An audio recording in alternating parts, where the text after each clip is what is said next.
was becoming very good at becoming the invisible kid. I was born in Hong Kong. I immigrated to Canada when I was 14 years old. First day, I didn't even go out the door.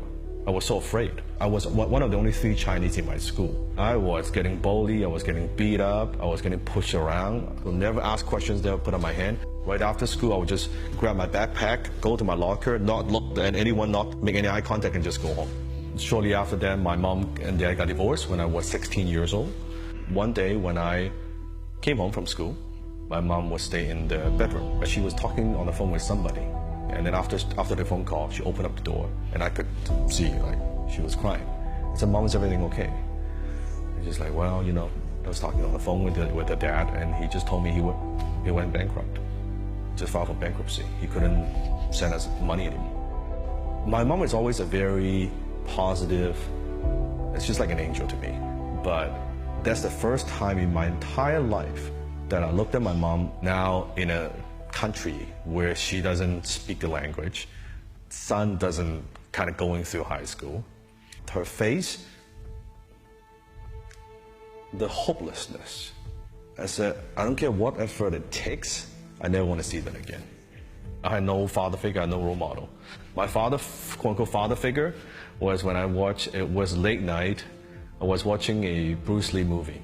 It was Way of the Dragon, where he fought Chuck Norris. And it was a guy who couldn't speak English, went to Rome and got criticized, and then suddenly he was kicking ass and protecting people, so he became my hero. In a way, virtually he became that father figure I never had, that strong, muscular, strong, like kick-ass kung fu master, right? Right after that, near my house there was a karate school, so I signed up for the karate school. That gave me the confidence, that gave me courage. And then from there, I just made a commitment, whatever it takes. I don't need my dad. I'll be the man of the family. I'll take care of my mom. So that's when I started thinking about, okay, how can I do something to make some money? And I was mowing lawns for people. I was delivering, paper, anything that would make a buck. Really, I was trying all kinds of business ideas. And then afterwards, I started my own one-man advertising agency. And that was my first taste of success. Was being able to provide for my mom. Finally, now I can go to a grocery store and not have to go to the almost expired section to buy fruit and vegetables. That was very, very much the turning point. So afterwards, I haven't talked to my dad for a number of years, right? Because I was angry at him. Until I had matured a little bit, then I called him and then we talk about what happened. And he could see me, doing very well. I was making about $10,000 a month as a young guy, 6-figure a year. I knew he was just getting by, and he was worrying about a place to live. So at that time, I went back to Hong Kong, and I was walking down the street, the city in Hong Kong. We stopped. I said, "Dad, you see that window up there?" "Yeah." I reached in my pocket. I pulled a set of keys. I put it in his hands. My dad looked puzzled. I said, "Dad, I bought that unit for you. You got a place to live in now. It's yours." He was bawling.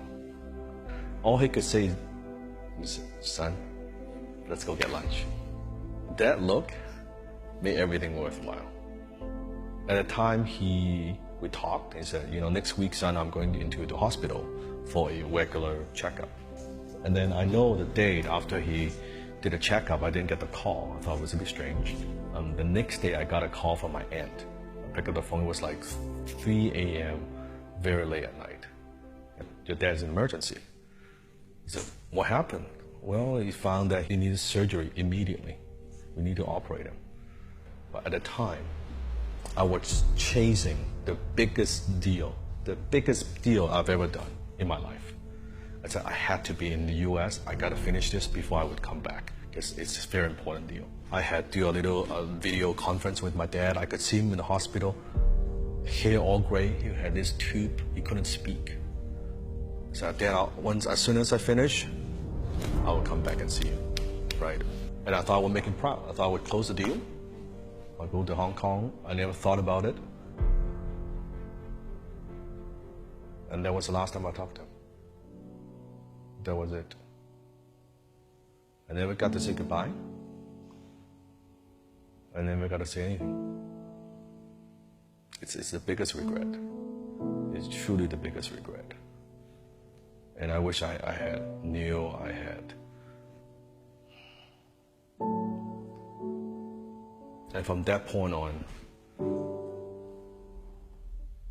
I realized something, that I was chasing achievement, was chasing all these things. And when suddenly my dad was gone, suddenly all this stuff means a lot less. It suddenly means a lot less to me about fame, money, wealth, all this stuff. I believe in life you go through kind of 4 stages. The first stage is what I call survival, which is where I was when I was very young.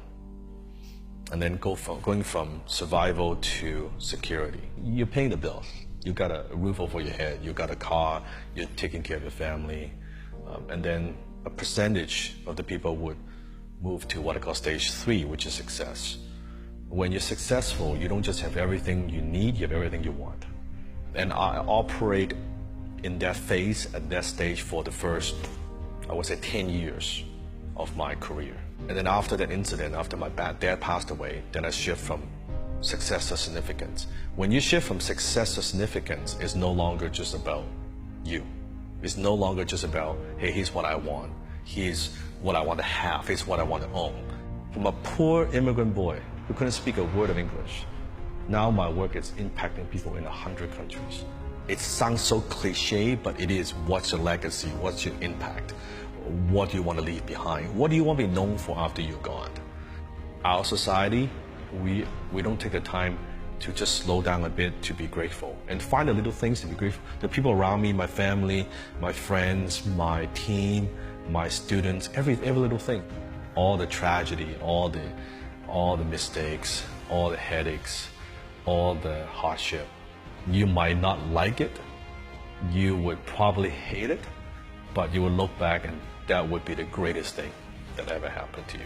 All depends on how you interpret it. And that's why people, they keep chasing and chasing and chasing the next thing. They're never happy. If you're not grateful with what you have, you're not going to be grateful even if you have more. So I say it's be grateful with what you have while you strive for more.